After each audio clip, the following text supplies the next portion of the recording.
Los procesos de fundición, a pesar de ser uno de los más antiguos, en la actualidad es un proceso motivo todavía de gran desarrollo e investigaciones.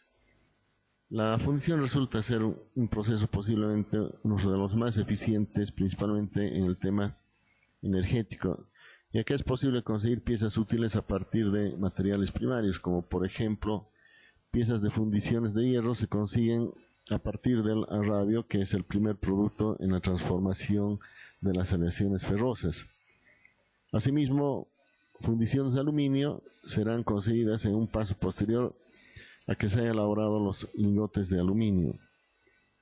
Esta particularidad hace que los procesos de fundición sean motivo de estudios por universidades prestigiosas como el Instituto Tecnológico de Massachusetts, y que tenga en Estados Unidos instituciones que la respalden como la American Foundry Society, AFS en siglas, y de similar manera en otros países industrializados. Sin embargo, este proceso de apariencia es sencillo, puesto que se trata de llevar a una aleación a su punto de fusión, para luego vaciarlo en un molde previamente elaborado y de esa manera otorgarle su nueva forma. El problema radica principalmente en garantizar su estructura metalográfica y que ésta además sea confiable, más si se trata en piezas de alta exigencia, como podrían ser las piezas aeronáuticas, automotrices y piezas de grandes máquinas. En la materia de ciencia de materiales se estudió que la configuración de la estructura metalográfica a partir de un líquido metálico podía tener muchas variables y además de muchos defectos que podrían ocasionar en funcionamiento algunas fallas.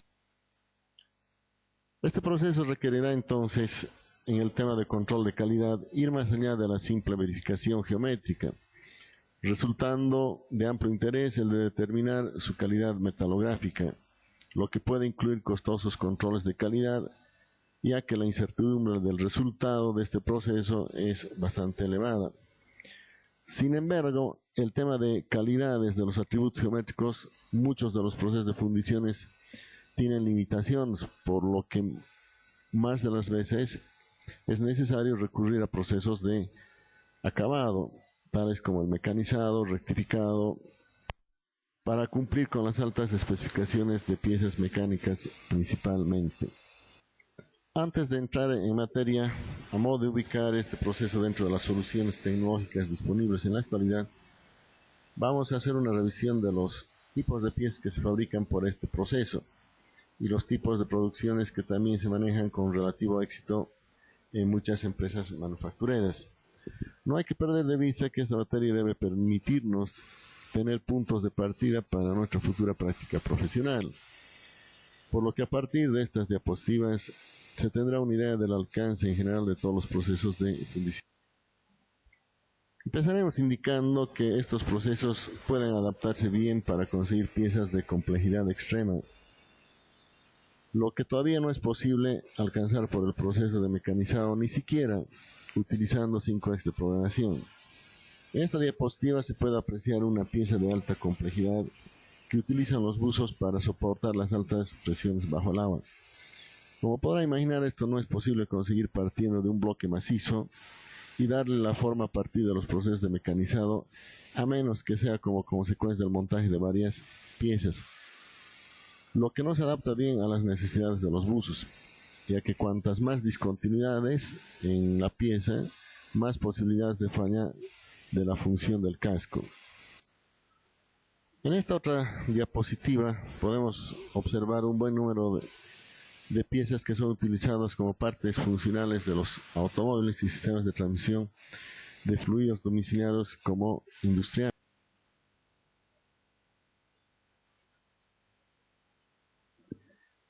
Para ciertos rangos de calidad de atributos geométricos, especialmente para calidades 9 a 16, la fundición es capaz de proveernos piezas fundidas netas que no requieren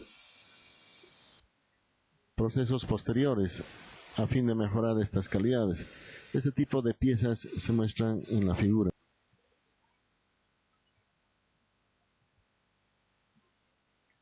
Recordaremos las calidades de intervalos de tolerancia que habíamos dicho de 9-16. Es esta faja que principalmente habla de piezas o elementos que no van a precisar algún ajuste.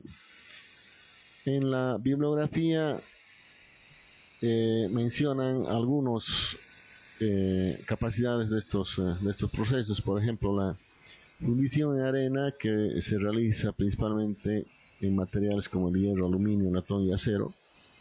La exactitud dimensional puede alcanzar a un rango de 16/160 en realidad micrones, ¿no? Más o menos 0,8 milímetros.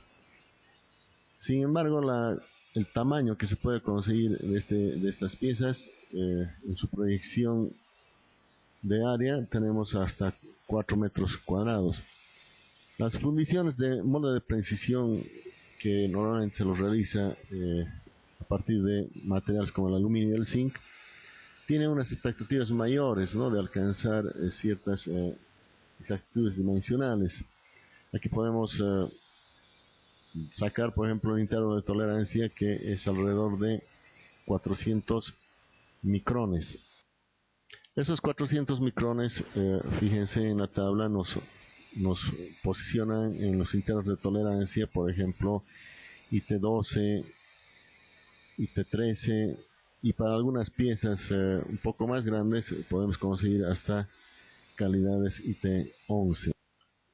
En cuanto al acabado superficial, por ejemplo, tenemos diferentes rangos de calidades, ¿no?, desde la calidad 12 hasta la calidad 1, donde el valor de la rugosidad dado en RA, tenemos la calidad 12 en 50 micrones.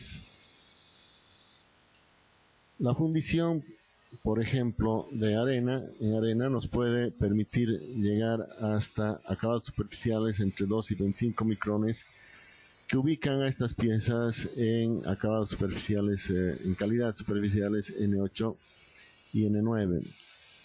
En los moldes de presión es posible mejorar esta expectativa de calidad, pudiendo alcanzarse hasta calidades N6.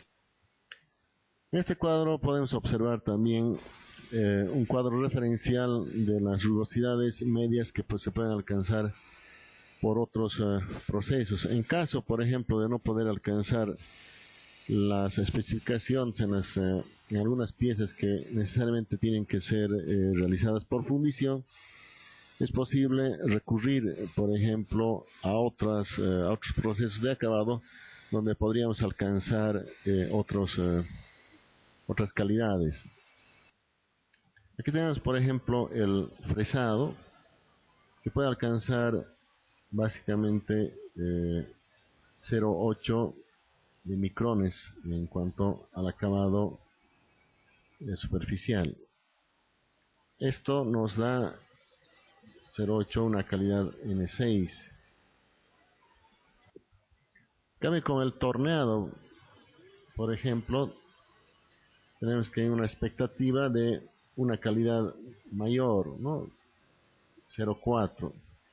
Esto corresponde, por ejemplo, a una calidad N5. Y obviamente los procesos de rectificado nos permitirían alcanzar las calidades N4, N3 principalmente. En cuanto a pies de gran envergadura, es posible tal vez el único proceso al cual se puede recurrir, principalmente por la eficiencia de la producción. Además que no existen materiales de partida que puedan estar disponibles en el mercado, a más de los lingotes. En este sentido, se fabrican pies de grandes dimensiones y de pesos grandes, como podemos apreciar en las diapositivas. Una de las piezas más impresionantes en este sentido son los rodetes de los diferentes tipos de turbinas utilizadas en las hidroeléctricas. En este caso podemos apreciar el rodete de una turbina Francis. Dependiendo del grado de exigencia de la pieza, la fundición podría adaptarse bien a cualquier tipo de aleación, más en función del aumento de las exigencias y a fin de garantizar la confiabilidad del material. En la actualidad, la aplicación de aleaciones metálicas está reducida a unas decenas de ellas.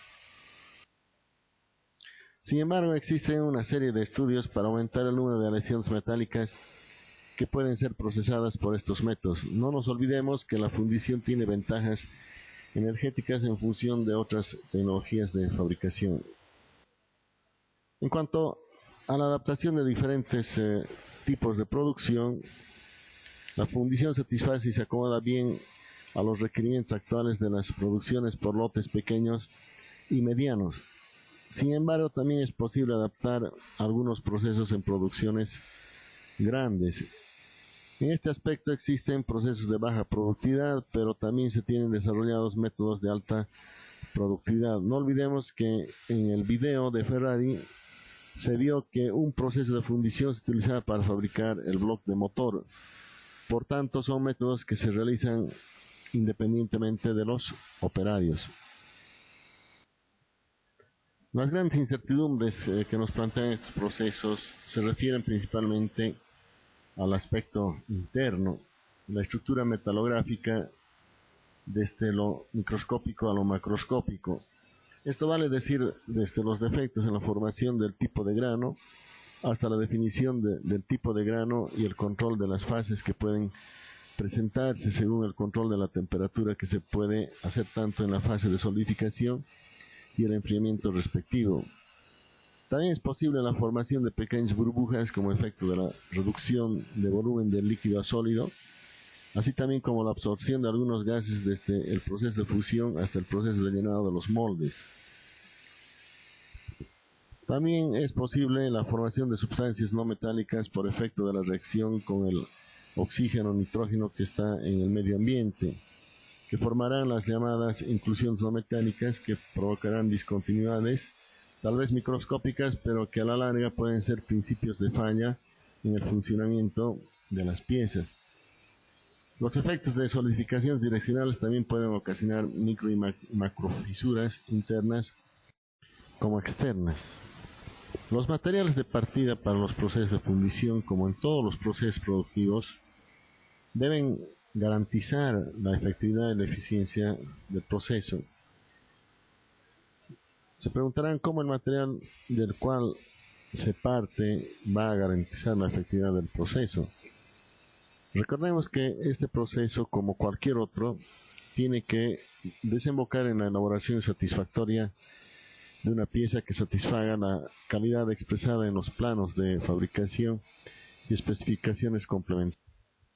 En esto, la adecuada selección y compra del material de partida deberá satisfacer la definición del material que se realiza en los planos y especificaciones.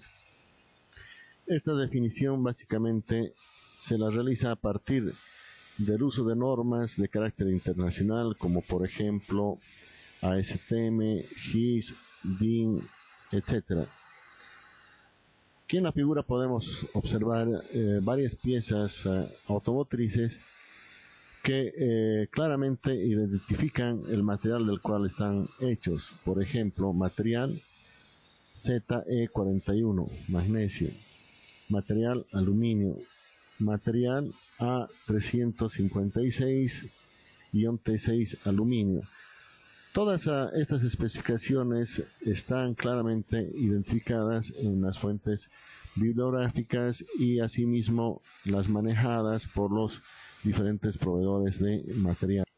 Hay que recordar que estas clasificaciones en primera instancia definen claramente la composición de dichos materiales, y es a partir de esta información que se debe realizar la búsqueda de proveedores que nos garanticen los materiales adecuados. Estos cuidados harán que se vaya garantizando que la pieza final será del material solicitado. A este nivel del proceso no existe otro criterio a aplicar para garantizar la efectividad del proceso. En este sentido, el comercio especializado que soporta la fundición nos da también ciertas posibilidades.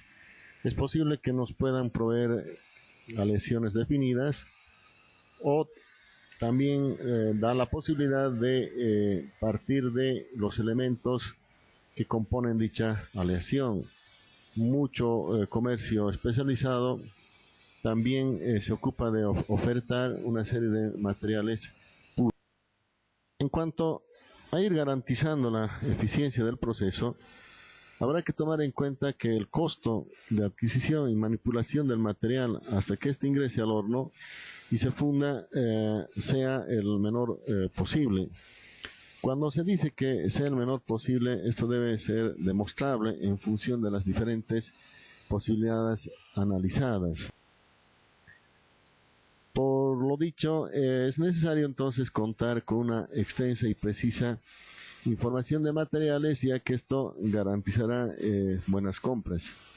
Para conocer un poco de este comercio industrial, se debe realizar un trabajo de investigación de algunos proveedores de los materiales que más adelante se definen.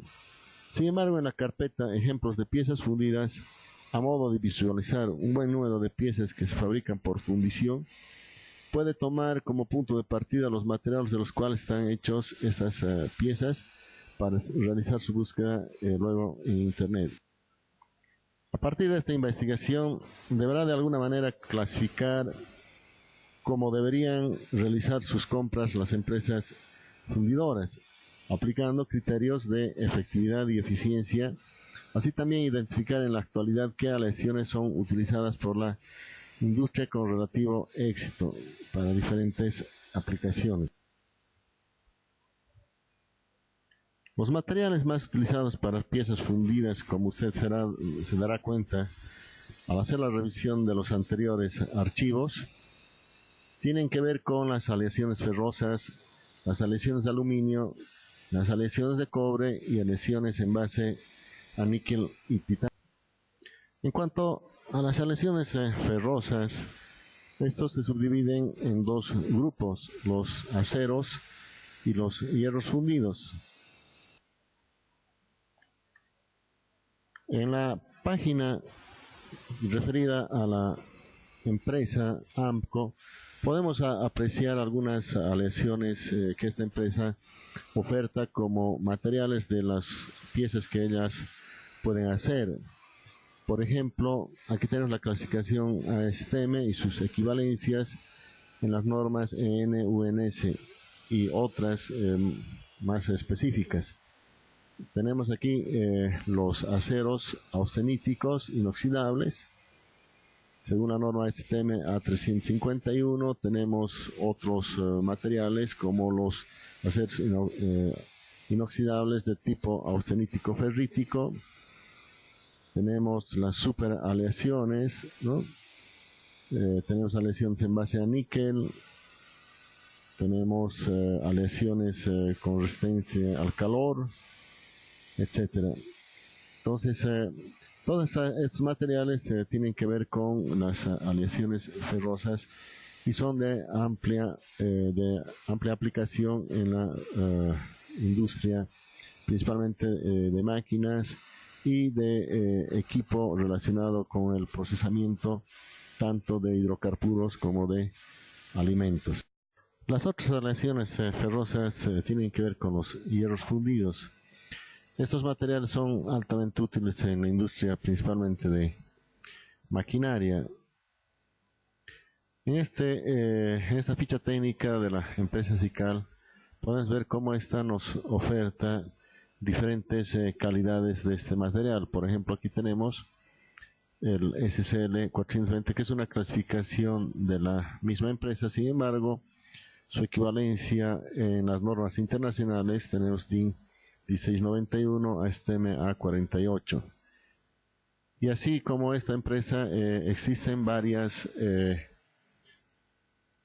el comercio internacional que usted deberá investigar a fin de tener una mejor, clara idea de este comercio.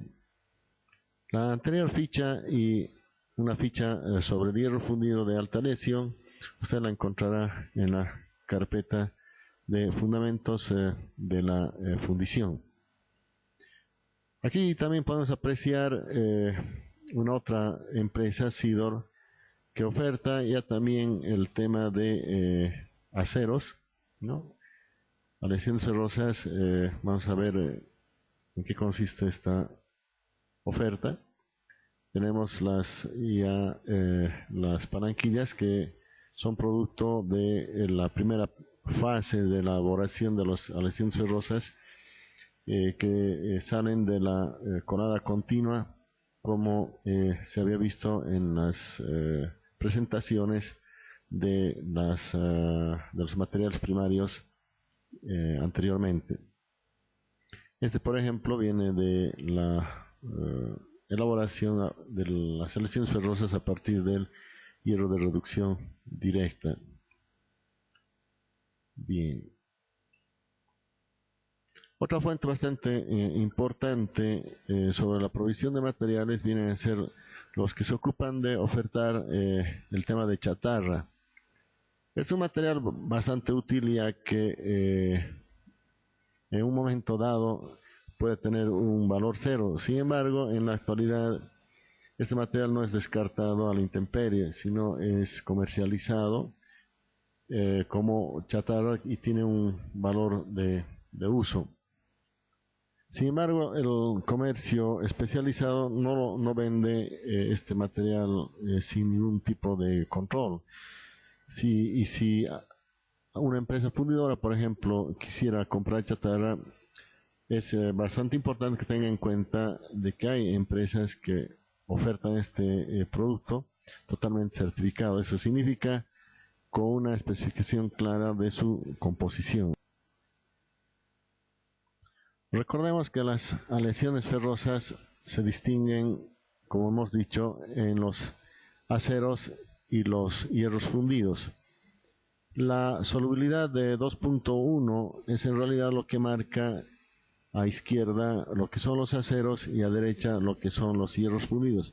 Sin embargo, los hierros fundidos tampoco pueden exceder el contenido de carbono más allá del 4.2% de carbono, que es, como usted recordará, el punto eutéctico, donde es posible la formación de estructuras metalográficas homogéneas. Otro material ampliamente utilizado para conseguir piezas fundidas es el aluminio, y en base al aluminio las aleaciones que de esta se desprenden. Por ejemplo, las aleaciones en base a cobre, las aleaciones que comprometen también al silicio, al cobre y al magnesio, aleaciones con silicio, aleaciones con magnesio, zinc, estaño, siendo estas las principales familias de aleaciones de fundición en base a aluminio. Sin embargo, dentro de las tantas combinaciones que se pueden elaborar con diferentes composiciones, como hemos adelantado anteriormente, son algunas de estas aleaciones las que tienen un mayor uso en la industria. Aquí, por ejemplo, esta empresa Corporación Faesa, lo que oferta como parte de su servicio a la industria, la elaboración de piezas de aluminio en base a ciertas aleaciones, por ejemplo, la aleación 356, 380, que como vemos aquí son aleaciones en base a silicio, cobre y o magnesio. La aleación 1056 y la aleación 1100 son aleaciones ya con otros elementos. Sin embargo, cada aleación también de aluminio tiene su particularidad en algún proceso de fundición, tal como muestra este cuadro. Los procesos de fundición pueden ser clasificados o pueden ser realizados según el molde que se utiliza en lo que es la fundición en arena, molde permanente, y un molde permanente pero al cual ingresa el metal líquido con ayuda de una presión, utilizando equipos especiales. En cada una de estas, en cada uno de estos procesos va a influir grandemente la viscosidad del material o la fluidez que el material pueda tener para llenar completamente el molde. Aquí tenemos, por ejemplo, la aleación 319.2, que puede ser utilizada en lo que se llamaría vaciado por gravedad, sin la ayuda o la asistencia de algún elemento que presione el material al ingresar al molde.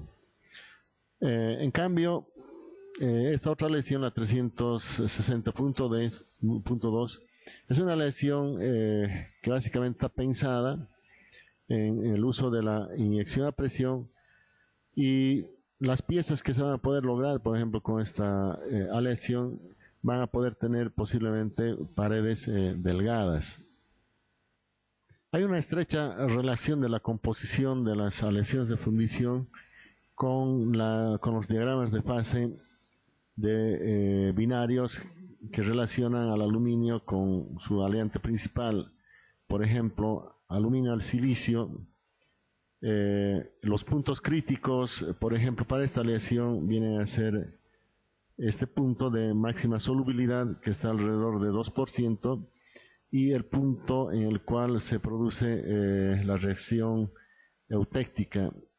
Como podemos ver, por ejemplo, aquí el silicio está comprendido en un máximo de composición entre 5 y 10%. Eso nos permite ver que está en relación o en composiciones llamadas hipoeutécticas, ¿no? Lo que tiene una gran expectativa de producir estructuras en base a aluminio y estructuras eutécticas, lo cual da una gran expectativa para la formación de una estructura metalográfica relativamente homogénea. En el caso de la aleación con cobre, el contenido de cobre bordea un 6%, que es el límite de solubilidad del cobre en el aluminio. Asimismo, con magnesio, las aleaciones más utilizadas no sobrepasan un contenido de 10%, que es un contenido que a determinada temperatura determina una buena solubilidad con el aluminio. Es muy probable que existan un buen número de proveedores de aleaciones de aluminio con contenidos o con composiciones definidas, las cuales permiten un uso inmediato para el proceso de fundición. Sin embargo, como habíamos también comentado, podrían existir principalmente proveedores de aluminio puro, y asimismo de proveedores de silicio puro, cobre puro y magnesio puro, y a partir de los cuales se podrían tentar a discreción diferentes composiciones según investigaciones que también se podrían realizar al interior de las diferentes empresas fundidoras. Otra fuente de provisión de materiales de aluminio, sin lugar a dudas, al igual que en las aleaciones ferrosas, pueden ser los proveedores de chatarra.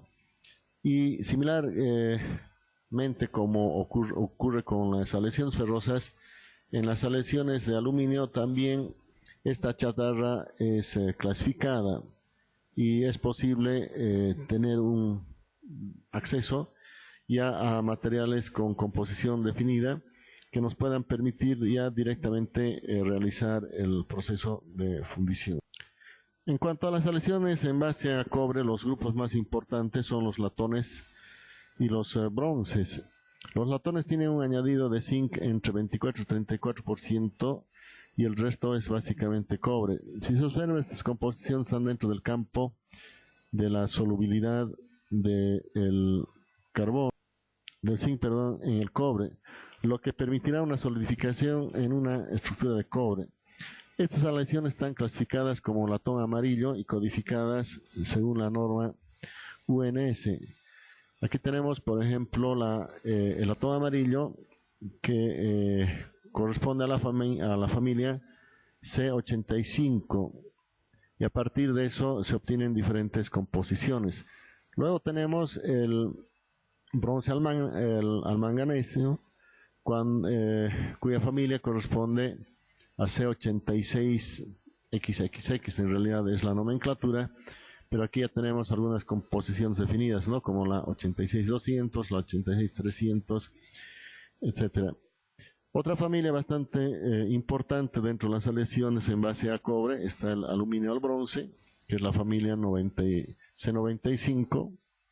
Tenemos la aleación el bronce al níquel, que es la familia C97.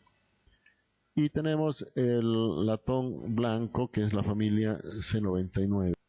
Otras empresas proveedoras de estos materiales posiblemente le dan importancia a otras familias como el bronce al estaño. Aquí tenemos una ficha técnica de una empresa la cual oferta, por ejemplo, la familia C90, que es bronce al estaño, para ciertas aplicaciones.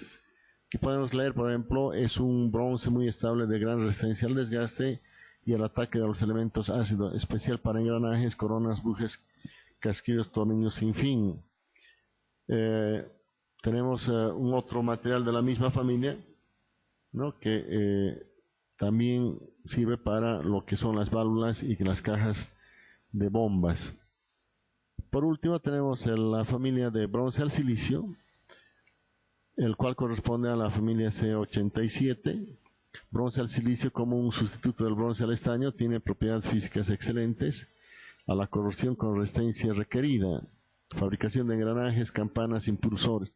Sin embargo, estas cualidades son en el momento del diseño analizadas por los diseñistas para una selección de acuerdo también a otros criterios. Sin embargo, estos son más o menos unos puntos de referencia en el análisis cuando el diseño es realizado por ingenieros que se están iniciando en esta práctica.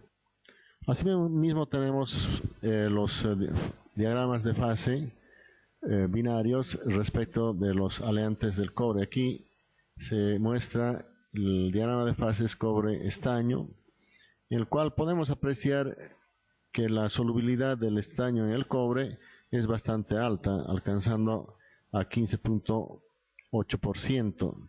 Este es un buen porcentaje que es aplicado precisamente en las aleaciones de bronce al estaño. Asimismo, podemos apreciar el cobre al zinc, que consigue hasta prácticamente 40% de solubilidad del zinc en el cobre. Y similar aspecto tenemos respecto de las otras aleaciones, que hemos visto. Las aleaciones de cobre y el cobre puro es posible también de ser comercializado a partir de su. A continuación hacemos una revisión de muchos proveedores que nos pueden permitir la compra de los materiales puros, como habíamos mencionado. Aquí tenemos un proveedor SDC, Suministros Químicos del Caribe, que nos ofertan estaño metálico puro. También en nuestro país es posible conseguir esto, plomo metálico, antimonio metálico, ¿no? Estos tres materiales también posiblemente pueden ser encontrados en nuestro medio. Aquí podemos ver la forma en la cual este material es comercializado. Producto estaño metálico tipo 99.8% de pureza. Aleación estaño según ASTM B339 tipo A. El formato, que es bastante importante cuando hablamos de procesos de fundición, pues esto nos permite una manipulación sin problemas. En este caso tenemos formas lingotes de 20 kilos aproximadamente, lingotes de 2.75 y barras de 1 kilogramo. Estos son formatos bastante adecuados para su manipulación en fundición, puesto que de ser más grandes todavía habría que procesarlos utilizando algún procedimiento de corte. De igual manera tenemos las fichas del plomo metálico, igual tenemos una comercialización en lingotes de 20 kilos. Asimismo el antimonio, también en lingotes de 20 kilos aproximadamente. Tenemos otra ficha, otra página en realidad de otro proveedor, Sumigar. Este ya oferta otros materiales como el níquel y el plomo. Para complementar también podemos ver otro ofertante que es Codelco, es chileno, que oferta por ejemplo el molibdeno. Una vez que la etapa de provisión de material de partida esté satisfecha, se pasará a la siguiente fase, que es la fusión del metal. En esta etapa, como en cada una de las etapas anteriores, hay que garantizar la efectividad y eficiencia del proceso. La efectividad del proceso será el de garantizar que el material que ingresa al horno al salir no modifique su composición y nos permita la cantidad además adecuada de material para satisfacer la producción que se está realizando. No hay que descuidar llegar a la temperatura adecuada de vaciado, pues esto nos garantizará no tener problemas en el momento de la colada, ya que pueden producirse lo que se llaman los llenados incompletos de los moldes al elevarse la viscosidad del material al interior del molde. En cuanto a la eficiencia, podemos ver comparar la cantidad de energía que se está gastando en el horno con la cantidad de energía que deberíamos utilizar para calentar el material hasta la temperatura de vaciado, y de esa manera ir constatando de que no se están gastando los recursos más allá de los requeridos. Otro aspecto que tiene que ver con la eficiencia del proceso en esta etapa es de evitar que al fusionar el material no se contamine con otras sustancias, pues esto requerirá posteriormente una purificación del metal líquido. Para realizar la fusión del material de fundición, se tienen algunas clases de hornos muy especiales, principalmente en lo que se refiere al hierro fundido. El hierro fundido principalmente y para altas producciones es necesario utilizar el horno de cubilote. Es un horno principalmente diseñado y pensado en la fusión del hierro fundido. Básicamente es una estructura cilíndrica, hueca, revestida de material refractario, en el cual se cargan partes de hierro y también tenemos partes de coque y piedra caliza. En lo que se refiere al hierro, principalmente es el arrabio que se utiliza y algunos componentes de chatarra, ¿no? Material que está siendo reciclado, o partes que han sido descartadas de algún proceso de producción. Las cantidades de materiales que se pueden conseguir en este horno son bastante altas. En pequeños hornos podemos alcanzar hasta 5 toneladas por hora. Otros mucho más grandes podrán alcanzar hasta 20 toneladas por hora.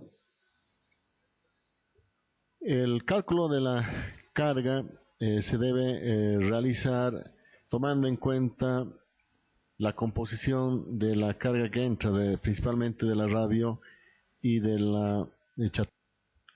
Es un horno que produce una modificación en realidad de la composición del material que entra y del material que sale. Podemos apreciar que el contenido de silicio, por ejemplo, se reduce en un 10% por oxidación. Hay que tener en cuenta que el silicio es un componente crítico cuando se quiere conseguir principalmente todas las calidades de hierro gris. Entonces habrá que tomar en cuenta que el arrabio en este caso tendrá que tener un excedente de silicio en función de la composición final. En cuanto al contenido de manganeso, este se reduce en un 20%. En algunas aleaciones de hierro fundido, el manganeso es un material de aleación, entonces en este caso también habría que ver de añadir en la carga algunas cantidades de manganeso para cumplir de forma satisfactoria con la composición final del hierro fundido. Las pérdidas de fósforo en el cubilote, por ejemplo, son despreciables, y en cuanto al azufre, el material puede captar todavía un 4%. En este caso, el azufre es un elemento más bien perjudicial, y habría que ver de adquirir, en este caso, arrabios con un bajo contenido de azufre para que al ser incrementado este porcentaje no vaya a ser perjudicial para la composición final. En base a los datos anteriores, aquí tenemos un ejemplo de la carga de un cubilote que usted deberá realizar y encontrar, por ejemplo, la composición final de los diferentes, bueno, en este caso, del producto que sale del cubilote, y de esa manera verificar si esta composición corresponde a la composición solicitada. En el comercio especializado es posible encontrar proveedores que oferten este equipamiento llave en mano. Eso significa la instalación total de todos los equipos necesarios para el buen funcionamiento del horno de cubilote. Usted puede visitar la página del proveedor APCOS y tener una idea más cabal de lo que se está hablando. El otro tipo de hornos que se utiliza en la fusión de los metales son los hornos de crisol. Básicamente estos hornos están en base a una estructura metálica en cuyo interior se tiene un revestimiento cerámico, y en el cual se coloca el elemento más importante de este proceso, que es el crisol. Para tener una idea de las dimensiones en las cuales pueden comercializarse estos elementos, usted puede leer en la carpeta correspondiente a Fundamentos de la Fundición el archivo PDF que tiene que ver con los crisoles. Estos equipos son bastante costosos. Aquí tenemos un dato de un horno de 50 kilos de capacidad para aluminio que cuesta aproximadamente $7.500. La ventaja de este tipo de hornos es que es basculante. Una vez que el material está fundido, permite el vaciado directamente a la cuchara de fundición, que vamos a ver posteriormente en qué consiste. Existen hornos como el que hemos visto de una capacidad relativamente pequeña a hornos con una capacidad mucho mayor. En este caso tenemos hornos en realidad de una empresa que pueden alcanzar hasta 102 toneladas, ¿no? Esta es una capacidad por día.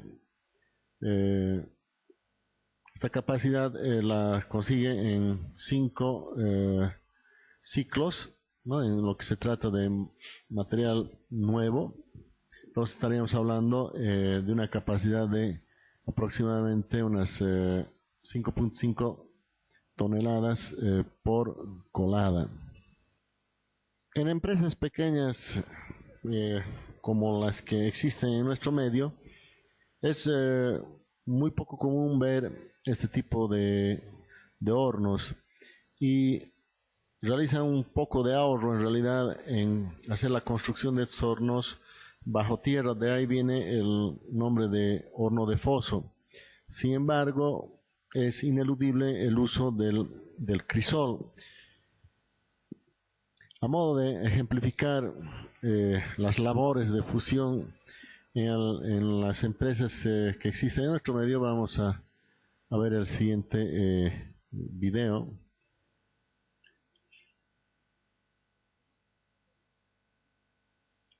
Aquí tenemos precisamente la instalación del horno al nivel del piso, y solo la parte superior está saliendo, ¿no?, hacia la superficie. Mientras tanto, se puede apreciar que en este caso estos obreros están realizando un molde que puede llamarse molde abierto, ¿no? Es una fundición de tipo artesanal muy parecida a la que existe en nuestro medio. Seguramente están tratando de conseguir algún tipo eh, de artesanía. Vamos a ver posteriormente de qué se trata.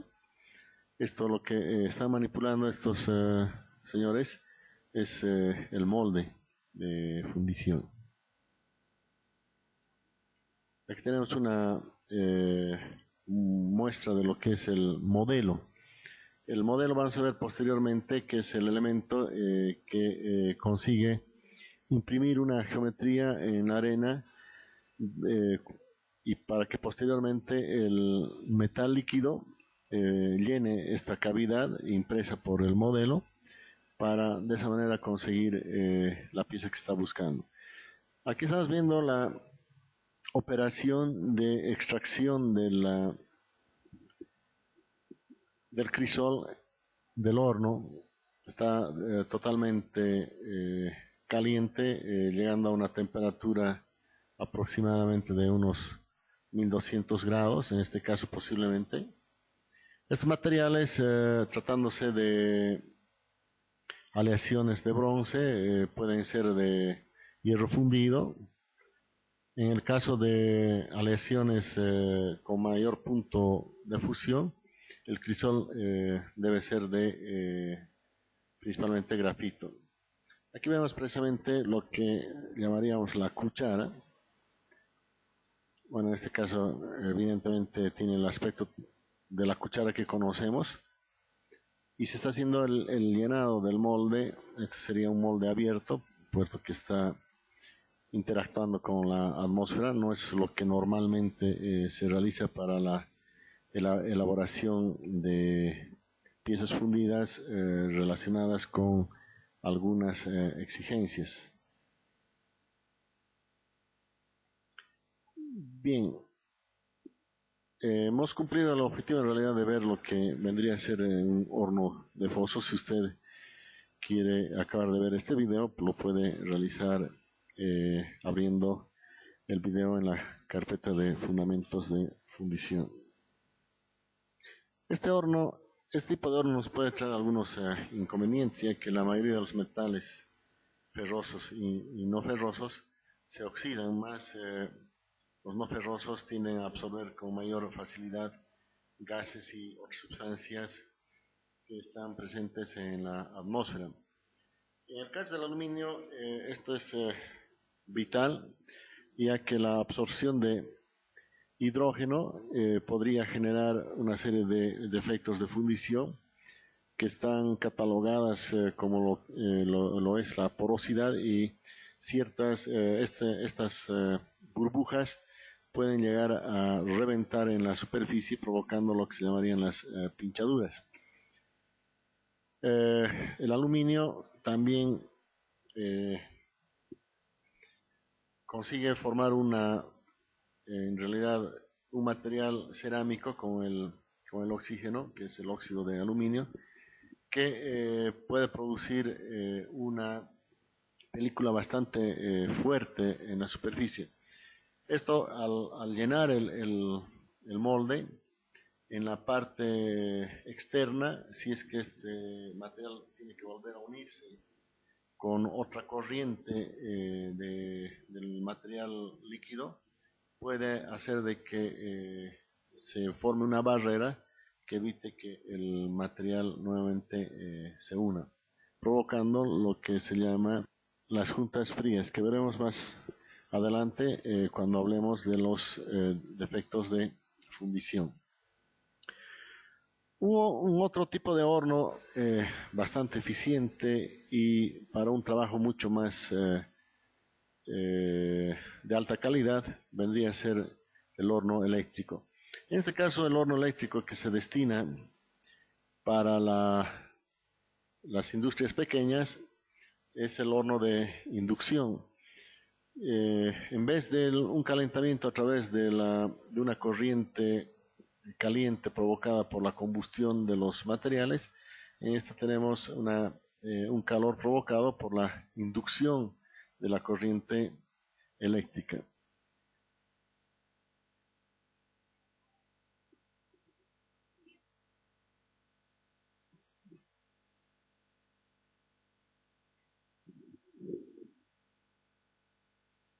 Aquí podemos apreciar precisamente desde la parte superior cómo va calentándose el crisol y que está rodeado precisamente por la resistencia eléctrica. ¿No? Es un pequeño hornito eléctrico de inducción.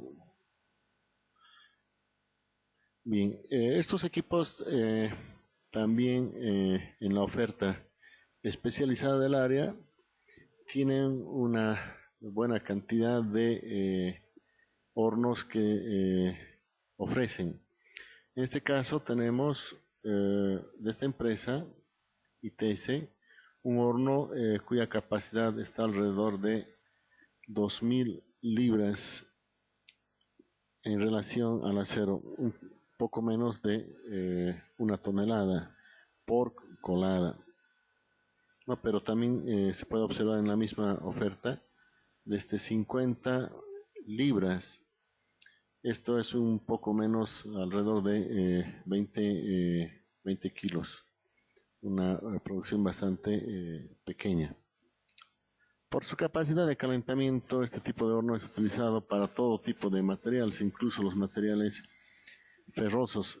Al no producirse el calentamiento con sustancias que producen residuos de combustión, y además trabajar prácticamente aislados del medio ambiente, producen mejores fusiones, exentos de elementos nocivos como el oxígeno, el hidrógeno, que hemos visto tienen mucho que ver con la producción de piezas con defectos, principalmente en el caso del aluminio. También existen algunos equipos adicionales para desgasificar los metales líquidos. Esto es necesario para garantizar que el metal no mantenga atrapados burbujas gaseosas que podrían transformarse en porosidades internas en las piezas fundidas. Aquí podemos apreciar en la figura un horno que está complementado con precisamente este dispositivo que hablábamos. Este proceso puede ser denominado fusión al vacío.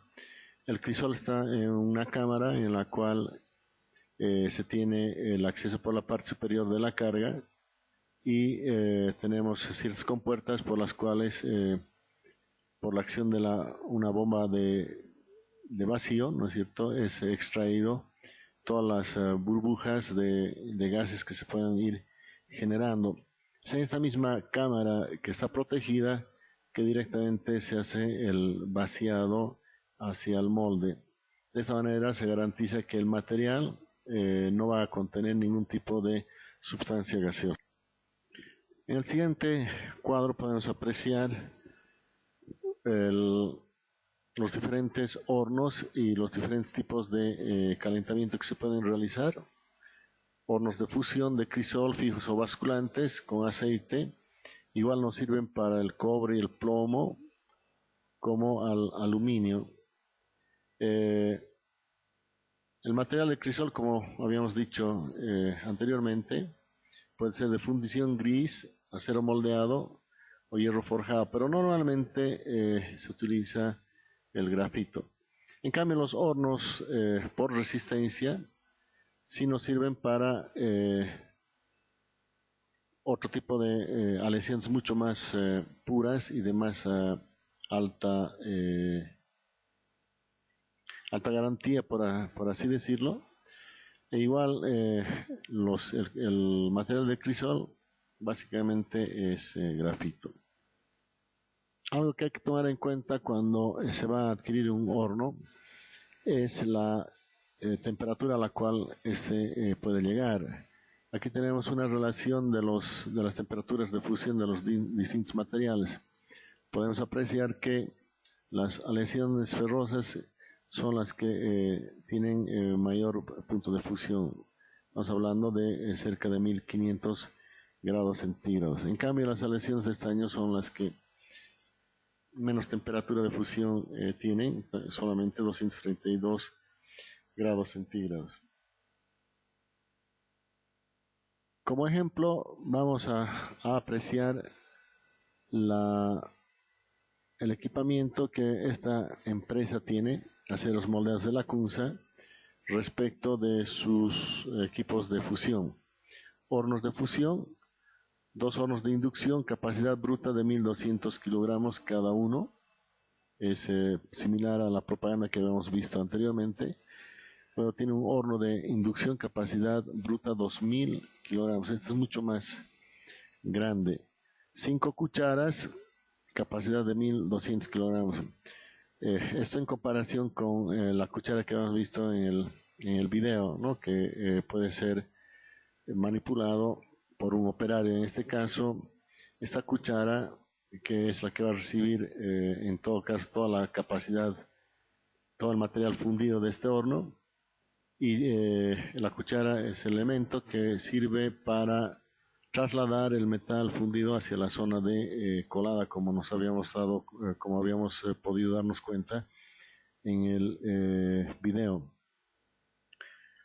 Luego, en cuanto a hornos, bueno, decía, no son de fusión, sino son hornos de tratamiento térmico que nos permite llegar o modificar la estructura metalográfica en función de las especificaciones. Bien, con esto concluimos la primera parte de los fundamentos de la fundición. Para acabar de ver la parte introductoria de los procesos de fundición, usted debe ver el video aula 4.